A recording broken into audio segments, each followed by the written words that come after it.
You living in fight or flight is destroying your health. 75 to 90% of all primary care doctor visits are from overexposure of stress hormones. Traditional Western conventional medicine neglects the importance of your adrenal glands and what they do to your health and how they affect your health. And so, in today's topic, I want to talk about adrenal glands, adrenal health, stress response. And because this is important, because it is the main driver to many issues we see today. Okay, heart problems, thyroid problems, hormonal imbalances, and even autoimmune diseases. Okay, and so we need to take, a functional approach when we're looking at optimizing our body and getting us well and healing, because our adrenal glands play a huge role in that. Okay, but first we need to talk about what is the stress response and how does it affect adrenal glands. So thing is that when we think about stress, we think of it as just a noun, like it's just one thing, like you're just dealing with some stress. Either you think it's just your emotional stress, your anxiety stress, or you're dealing with some type of physical stress like training. But stress can come in so many forms. Okay, overuse of stimulants and caffeine, that's a form of stress. Drug or alcohol abuse in the evening, that's a form of stress in your body. Tobacco use, stress, toxin. Okay, passive activities, excessive TV time, video games, overeating, overworking, oversleeping, all forms of stress. Okay, and we see in today's time there are more prescription drugs to help manage your stress related illnesses than ever. Antidepressants, anti anxiety, anti inflammatory, acid blockers, cholesterol reducers, and antihypertensives. So all these, medications you're taking for these specific problems like depression, anxiety, high inflammation, this all stems from overexposure of stress hormones. Okay, so let's actually get into it here now. Um, so everyone's at impact of stress, but how does this actually work? Like how does it like legitimately? How does this whole process work? So you have your HPA axis. Okay, your HPA axis is your hypothalamus, pituitary, adrenal axis. Okay, so you have your hypothalamus, pituitary is also in the brain, and then you have your adrenals, which are on top of the kidneys. And so what happens is our body reads the stress message. Okay, remember, it doesn't know if it's good or bad. They can't interpret what is a good stress. So like you training, that's a form of stress, but that's good stress because it creates pro-adaptation. It's called hormesis, meaning it's a negative thing becoming a good thing. So we think about it as like working out. Working out is a form of hormesis. You stress the body, okay, and then you get a positive result, like more muscle, more strength. Okay, you fast and you get a positive response. You get autophagy. You get cleaning up of old cells, dead cells into new cells. Okay, so we need to think about stress is good, but when stress becomes too long, it becomes chronic. And then with chronic stress brings on all these diseases. So we have the hypothalamic pituitary adrenal axis, the HPA axis. Okay, so when our body receives a stress, it signals the hypothalamus, okay, to create CRH, which is corticotropin releasing hormone.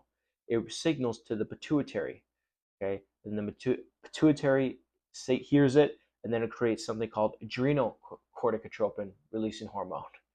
And then it signals the adrenal glands, and then the adrenals make cortisol, and then a norepinephrine or adrenaline, however you want to say it, and then it goes into fight or flight. That's essentially the quick and dirty of it. But we need to understand this because this all plays a huge part in how we are receiving the stress message. So we have, acute stress and then chronic stress. But when we're just talking about stress, stress is not just an adrenal problem. Okay, you can become insulin resistant from your high stress. You can get PCOS from your high stress. You can get visceral fat deposits. You get stubborn weight gain, stubborn fat. Okay, you get decreased sex hormones, increased oxidative stress, increased inflammation. Okay, but cortisol is good. So your stress response, cortisol, and the adrenal glands are good because it regulates your immune system, your carbohydrate metabolism, inflammation, brain health. But like I said, it's like when it goes on for too long. So let's think about this. So when I'm just like, sitting down here thinking, talking, we need to look at stress like I said, it's not just one thing. Many people deal with stress problems, stress issues because they are overtraining, undersleeping, taking too many medications, drinking alcohol on the weekend, and eating the sad diet, standard American diet. And what happens is that over time, our body just becomes so inflamed. Okay, our signals of dopamine and all these other neurotransmitters are dysregulated. Okay, we have poor thyroid function and poor hormone balance from the inflammation, and the poor, chemical messages for us to create hormones are hindered. So, all these things stem from poor adrenal health, yet no one talks about it. We got autoimmune issues stemming from poor, stress response, high stress. We have thyroid hypothyroidism or Hashimoto's coming from high stress response. We have PCOS, high stress response, and we have PMS, high stress response. So all these issues are coming from high stress, but yet no one's telling you how to manage it. So let's do it. Number one is the fix of the lifestyle. If we aren't sleeping 7, 8, 9 hours a night, you can just forget about having healthy life. Okay, because stress is the cornerstone of everything. It regulates so many things. Okay, the next thing is getting rid of bad relationships, getting out the negativity, the news, terrible for you, terrible for your health, terrible news. Okay, toxic relationships, people just talking about other people, the negative shit. Okay, we don't need that. You don't need that. That's terrible for your health. Gossiping, this is toxic relationships. These all influence your health whether you know it or not. Okay, so we need to eliminate those. Okay, and then we need to have a consistent, eating schedule. We're not supposed to be scattered throughout the day. We're supposed to know when we're going to eat. Have consistent times, because this plays a role on circadian rhythm health. Because everything is circadian rhythm and light, but that's just a whole different topic for another time.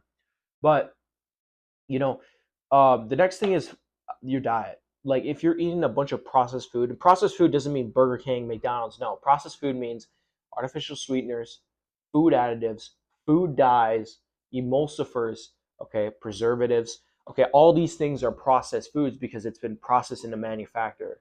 Okay, conventional raised livestock is another form of a processed food. Sadly, unfortunately, because in today's time we are so bombarded from the toxin load that even our toxic load accumulates up, okay, and then causes the stress response. It's like a bucket, it overfills. Okay, so we need to follow an anti-inflammatory diet. Next thing is using supplements in minerals and vitamins. Okay, these are the two big things, because when we stress, we actually deplete our body. So when we stress, our body uses nutrients and minerals, and then it gets depleted after we're done with the stress response. So now we're just nutrient deficient. And everyone's pretty much nutrient deficient. About 70, 80, 90% of America is, unfortunately, from the toxic environment and from the overexposure of stress, and then all other issues. Because remember, most people deal with thyroid, PCOS, low testosterone. They deal with all these hormone imbalances, but like I said, hormones are the end user. Okay, so it is affected by what's actually going on. So we need to use specific minerals like magnesium, your B vitamins, zinc, even selenium and iodine to help with replenishing your adrenal glands, your adrenal stress response. Next thing is to use adaptogenic herbs. These are the herbs like ashwagandha, L-theanine, magnolia bark, rhodiola rosea, holy basil, bacopa monnieri. These are all herbs that you can take to help with lowering your stress levels, okay? Helping you get out of fight or flight, to help you lose the weight, feel good, and look good, okay? And then last but not least is, getting some help, because when we look at the stress response, there are many things that can cause that. Because remember, stress isn't just one thing, it's many things. So if you're dealing with chemical stress, you have poor detoxification pathways, poor hormonal balance, bacterial overgrowth, SIBO, an IBS label, or anything like that. This all impacts your stress response within your body, causing you to have the adrenal dysfunction, the adrenal gland dysfunction. So, and then there's obviously, if you're overtraining, under eating, that's a form of stress. Okay, and then if you're not eating enough, if you're overeating and then you're under moving, that's a form of stress in the body too, which rises inflammation. So it's either one of this. So we have to get in the middle. So this is why it can help. Either root cause functional lab testing could be done, or because I like to use like a Dutch urinary, which is a dry urine comprehensive hormone panel. That's what Dutch is, and it measures your 24-hour cortisol reading, because cortisol is a hormone. Okay, it's a good hormone, like I said, because it creates pro-adaptation, but when it's chronically, which happens to everyone in today's time, that's when you get these issues. So, making sure that you got all that right. So, stress is a big thing. But if you need any help with, getting your stress under control, fixing your adrenal dysfunction, getting rid of, moon face, water on your face, and, stubborn weight gain or anything like that, then I am your guy.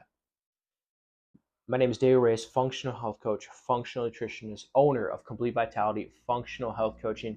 We are a coaching organization that helps men and women just like you get to the root cause of their health issues, look good, and feel good. So you can check out my other content on adrenal dysfunction or adrenal, gland health, or you can check out my website to work with me and my team one-on-one, or you can check out my other, socials such as Instagram and check out those tips and tricks. So appreciate your time today and thank you.